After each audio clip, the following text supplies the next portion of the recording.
প্রথমে যে টপিকটা নিয়ে আলাপ করতে চাই সেটা হচ্ছে হলো বাচ্চার হাতে বন্দুক। বাচ্চার হাতে বন্দুক, এটা ভেক্টরের কোনো অঙ্ক না, বাট এটা লাইফের একটা বড় অঙ্ক। সেটা হচ্ছে যে এই যে আমি ক্লাস নিতে যাচ্ছি ইনশাল্লাহ, অ্যান্ড এই যে আমি চেষ্টা করব তোমাদেরকে কিছু একটা শেখানোর জন্য।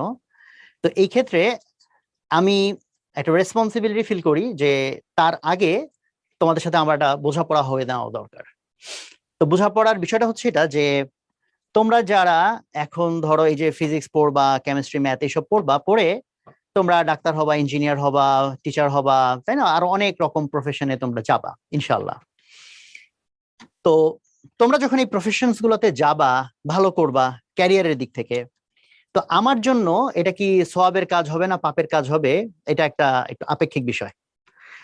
কারণ হচ্ছে যে তোমরা যখন এরকম প্রফেশনে যাবা, তোমরা চাইলে দুই রকমই হইতে পারো। তো তোমরা যদি খুব ক্ষতিকারক মানুষে পরিণত হও, তাহলে কিন্তু এটা খুব সর্বনাশের কথা। যে তুমি ইঞ্জিনিয়ার হইলা, ঘুষ খাওয়া শুরু করলা, তুমি ডাক্তার হইলা, রোগীদের একেবারে মানে নাস্তানাবুদ করে ছেড়ে দিলা, বা যে কোনো প্রফেশনে গেলা, তুমি তোমার যা করা উচিত তুমি সেটা করলা না।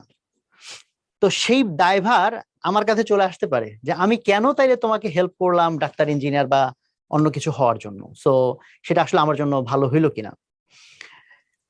তো এই ক্ষেত্রে অনেকে বলতে পারে, ভাই সে ডাক্তার ইঞ্জিনিয়ার কি হবে ভাই, এটা কি আপনার হাতে নাকি? বাট আমার একটা ডিউটি আছে, সেই ডিউটিটুকু আমি পালন করতে চাই, যে আমার জায়গা থেকে আমি এটা ক্লারিফাই করতে চাই। এই জন্য করতে চাই যে খুব সহজ একটা এক্সাম্পল, এটা আমি এর আগেও বোধহয় কোথাও দিছি। সেটা হলো যে একটা ছোট বাচ্চা যে কিছু বুঝে না, তো তার হাতে আমি খুব একটা ভয়ঙ্কর অস্ত্র হাতে ধরাই দিলাম, একটা মেশিন গান বা কিছু একটা। তো বাচ্চা যেহেতু কিছু বুঝে না, সে এরকম ট্রিগার টেনে ধরছে এবং 10-20টা লোক মারা গেছে, ছোট বাচ্চা। তো এখন এরকম যদি একটা দুর্ঘটনা ঘটে, 10-12টা বাচ্চা মারা যায়, তখন তোমার এই লোকজন এসে কিন্তু ওই বাচ্চাকে না আগে আমারে ধরবে, যে ভাই আপনি এটা কিরকম কাজ করলেন, যে ছোট একটা বাচ্চা কিছু বুঝে না, আপনি তার হাতে বন্দুক ধরাই দিলেন।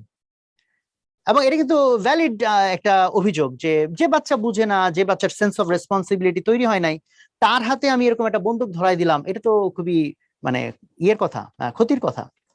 এটা যেরকম একটা উদাহরণ, একই রকম উদাহরণ হইতেছে যে তোমরা যদি মোরালি ভালো মানুষ হওয়ার মতো নিয়ত অ্যাটলিস্ট না করো, বা আমি যদি অ্যাটলিস্ট এটার জন্য তোমাদের উদ্বুদ্ধ না করি, তাহলে তোমাকে ডাক্তার, ইঞ্জিনিয়ার হওয়ার জন্য হেল্প করাটা আমার জন্য পাপের কারণ হইতে পারে। বিকজ তোমাদের হাতে যা তৈরি হবে, যে সক্ষমতা, এই সব জিনিস পড়ালেখা করে যে সক্ষমতা তৈরি হবে, সেইটার পাওয়ার মেশিন জ্ঞান কেন, মানে এর চেয়েও ভয়াবহ অস্ত্রের চেয়ে এটা পাওয়ারফুল। কারণ দেখো যে একটা দেশের মধ্যে বড় বড় দুর্নীতি তো আসলে ওই তোমার কৃষকরা করে না, যে রাস্তার পাশে ইট ভাঙে বা রিক্সা চালায়। এরা দেশের মানে বড়, যদি অন্য মানে উপকার করতে নাও পারে, বাট অ্যাটলিস্ট দেশের বড় ক্ষতি করতে পারে না। তো দেশের বড় ক্ষতি কারা করে? আমরা যারা শিক্ষিত মানুষ, তাই না?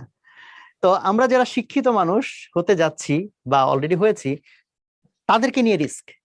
ফলে এই জন্য আমি আমার দিক থেকে এই মেসেজ ক্লিয়ার করতে চাই, এবং এই মেসেজ হয়তো আমি রিপিটেটিভলি ক্লিয়ার করব, যে আমি যে এই যে তোমাদেরকে পড়াচ্ছি, সো তার আগে আমি তোমাদেরকে এইটা বলতে চাই যে তোমাদের এটা নিয়ত করতে হবে, তোমাদের এটা কমিট করতে হবে, যে না, আমরা আমাদের এই জ্ঞান, আমরা আমাদের যা দক্ষতা অর্জন হবে, এটা মানুষের কল্যাণে কাজে লাগাবো, মানুষের ক্ষতির জন্য না।